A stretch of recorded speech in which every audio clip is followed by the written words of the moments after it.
어떤 물건의 가격이 높은 데는 다 나름대로 그럴 만한 이유가 있다. 그런데도 정부는 정치적 혹은 다른 이유로 해서 시장의 힘과 무모한 대결을 시도하기도 한다. 어떤 상품에 대해 가격 상한제를 실시해 가격을 인위적으로 묶어 두려고 노력하는 사례가 그 좋은 예다. 불행히도 이와 같은 시도는 실패로 끝나는 경우가 많고, 설사 가격을 묶는 데는 성공한다 하더라도 여러 가지 부작용을 낳기도 한다. 예를 들어 쇠고기 값이 엄청나게 뛰어올라 주부들의 원성이 빗발치자 정부가 긴급 대책회의를 열어 가격 상한제 실시를 결정했다고 하자.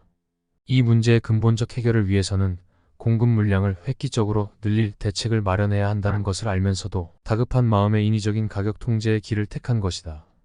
정부는 상한 가격을 고시하고 그 이상 받는 사람은 엄벌에 처할 것이라고 발표했다. 이처럼 가격 상한제가 실시된 쇠고기 시장에 어떤 일들이 생길지 생각해보자. 한 가지 분명한 점은 가격 상한제가 실시되기가 무섭게 쇠고기의 품귀 현상이 나타나기 시작할 것이라는 사실이다. 이 제도가 실시되기 이전에는 값이 비싸서 그랬지 최소한 사고 싶은 사람이 사지 못하는 경우는 없었다. 그러나 이제는 쇠고기를 사려 해도 살 수 없는 상황이 되어 더 큰 아우성이 일어나기 시작한다. 값이 낮아져 쇠고기의 공급량은 줄어들었는데 사람들은 예전보다 더 많이 사려고 드니 쇠고기 보기가 힘들어지지 않을 수 없다. 저녁거리로 쇠고기를 사러 나섰던 주부들이 헛걸음을 치는 사례가 점차 늘어나게 된다. 즉 수요가 공급을 초과하는 초과수요가 발생하는 것이다. 쇠고기를 사려는 사람들이 밀고 당기는 모습을 보고 있던 정육점 주인은 드디어 사람들에게 줄을 서서 차례를 기다리게 만든다. 쇠고기의 재고가 형편없이 부족하니 할 수 없이 선착순으로 팔겠다는 것이다. 처음에는 몇 시간 줄을 서 기다린 끝에 간신히 한 끼 분량을 손에 들고 집으로 돌아간다.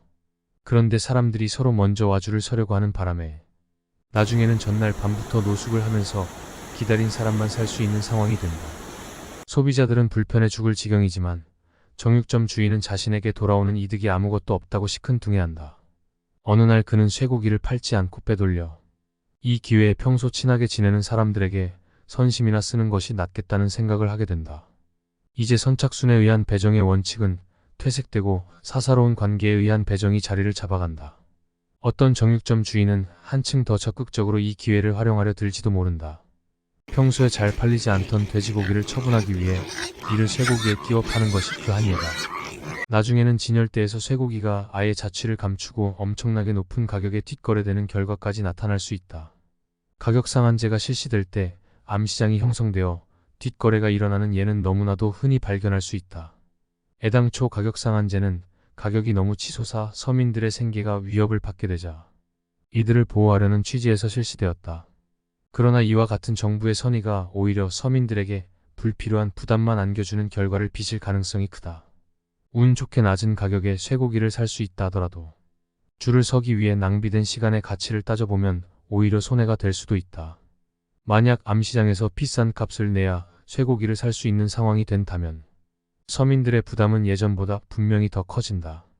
이처럼 불법이 판치는 사회 질서가 그 자체로도 큰 문제일 것임은 두말할 나위도 없다. 미국의 대도시 중심부에 가면 금방 무너져 내릴 것 같은 낡은 아파트들이 즐비하게 서 있는 모습을 볼 수 있다. 그 모습은 아파트 임대료를 인위적으로 묶어놓은 정책이 가져온 결과를 생생하게 보여주고 있다. 임대료를 올릴 수도 없는 상황에서 구태여 비싼 돈을 들여 건물을 보수하려고 하는 주인이 있을 리 만무하다. 예전부터 아파트를 임대해 왔던 사람들은 싼 임대료로 계속 사용할 수 있어 좋겠지만 새로 이사오는 사람들은 아파트를 구하지 못해 발을 동동 굴러야 한다. 오래전 일이지만 뉴욕 시장으로 뽑힌 카치 씨는 취임한 후에도 시장 공간에 입주하지 않으려 해 사람들을 놀라게 했다. 시장 임기가 끝난 후 싼 임대료를 내고 사는 현재의 아파트에 돌아올 수 없어 그대로 눌러 살기를 원했기 때문이다. 정부가 시장의 힘에 맞서 무모한 대결을 할 때 이처럼 이상한 일들이 벌어질 수 있다. 출처는 서울대 이준구 교수의 새 열린 경제학입니다.